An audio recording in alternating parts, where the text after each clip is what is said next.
आप सभी का हमारे हनुमान साधना केंद्र में हार्दिक स्वागत है। दोस्तों, आप सभी के लिए एक नया जानकारी, एक नया रहस्य। दोस्तों, क्या आप सभी को पता है मंत्र कैसे चलाया जाता है? मंत्र चलाने के लिए आपके पास कोई एक शक्ति होनी चाहिए जो उसके द्वारा मंत्र चलाया जाता है। और यह मंत्र चलाते कैसे हैं? सबसे पहले जो आपके पास शक्ति है वह आपका कितना काम करती है। अक्सर मैंने देखा है लोगों को, उनके पास शक्ति तो रहती है लेकिन पूर्ण रूप से साथ नहीं देती है, काम नहीं करती है। और जैसे किसी के ऊपर तंत्र चलाना है और तंत्र चलाने के लिए आपके पास कोई शक्ति होनी चाहिए।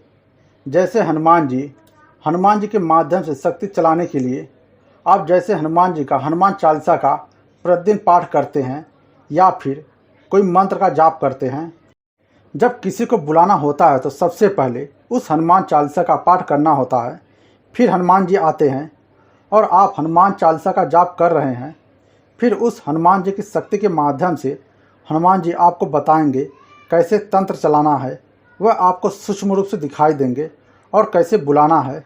जिस शक्ति को आप बताते हैं या फिर ज़्यादा करके आप मंत्र जाप कर रहे हैं तो जिस शक्ति को आना होता है वह आ जाता है और उसका जो भोग होता है वह देना पड़ता है। उसके अनुसार से वह शक्ति जाती है। और ज़्यादा करके लोग जब तंत्र प्रयोग चलाते हैं तो शमशान की चीज़ें भेजते हैं, जैसे अवघड़, भूत प्रेत, चुड़ैल, ब्रह्म, जिन, जो काफ़ी चीज़ें रहती शमशान में, उसे मंत्र शक्ति द्वारा बुला के भेजा जाता है। और यहाँ पर आपकी शक्ति साथ नहीं दे रही है तो आप कितना भी प्रयास करें, शमशान की चीज़ें नहीं आएंगी।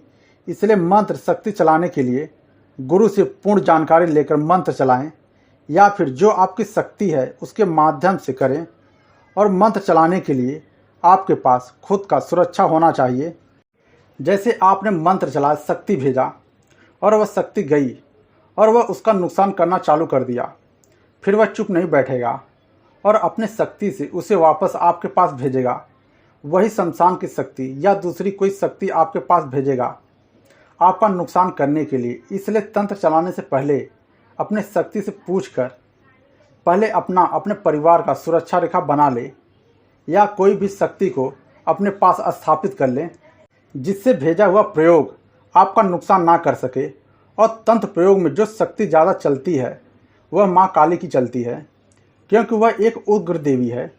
उसके सामने कोई शक्ति जल्द काम नहीं करती है, क्योंकि जब भी आप कोई तंत्र चलाएंगे तो और आपके पास माँ काली की शक्ति है तो वह तुरंत काट देती है। और तंत्रों में और भी देवी देवता होते हैं जो काम करते हैं, और तंत्र प्रयोग में कभी कभी देवी देवता और शक्ति काम नहीं करती है इसलिए उनसे ज़बरदस्ती भी काम कराया जाता है। उनसे ज़बरदस्ती काम कराने के लिए अपने शक्ति को मजबूत करके काम कराया जाता है। और तंत्र प्रयोग में जहां आप अपनी शक्ति को भेज रहे हैं, सबसे पहले वहां के डीह को भोग दिया जाता है। अपने शक्ति के माध्यम से जब वह भोग ले लेते हैं तो अपनी शक्ति भेजी जाती है। अगर आप भोग नहीं देते हैं तो वह रुकावट करते हैं। और कितना प्रयोग किया जाता है सिर्फ मंत्रों द्वारा। जैसे आपके पास कोई शक्ति नहीं है और आप पर कोई तंत्र प्रयोग कर दिया है, उसे काटने के लिए बजरंग बाण का पाठ करें या फिर धूमावती का मंत्र जाप करें। इससे भी तंत्र कट जाता है। और जैसे आपका कोई दुश्मन है, आपको परेशान कर रहा है, उसको अपने ज़िंदगी से हटाने के लिए बंगलामुखी का मंत्र जाप करें या फिर प्रतिंग्रा का कवच का पाठ करें। इससे आपका दुश्मन समाप्त हो जाएगा। और बहुत से छोटे छोटे प्रयोग होते हैं जो वह करके जीवन में आगे बढ़ा जा सकता है। और अगर आपको तंत्र सीखना है तो आपके पास कोई शक्ति होनी चाहिए, उसके माध्यम से आप सीख सकते हैं। और जो गुरु अपने जीवन में पूर्णता प्राप्त किए हों उनसे सीखा जा सकता है। दोस्तों, आप मुझसे जुड़े हैं, मैं यही चाहता हूँ आपको कुछ न कुछ जरूर प्राप्त हो जाए। आप साधना करिए, अपने जीवन को ऊंचाइयों पर ले जाइए। दोस्तों, मुझसे जुड़ने के लिए चैनल को लाइक, शेयर, कमेंट, सब्सक्राइब जरूर करें, जिससे नई वीडियो की जानकारी आप तक पहुंचती रहे। दोस्तों।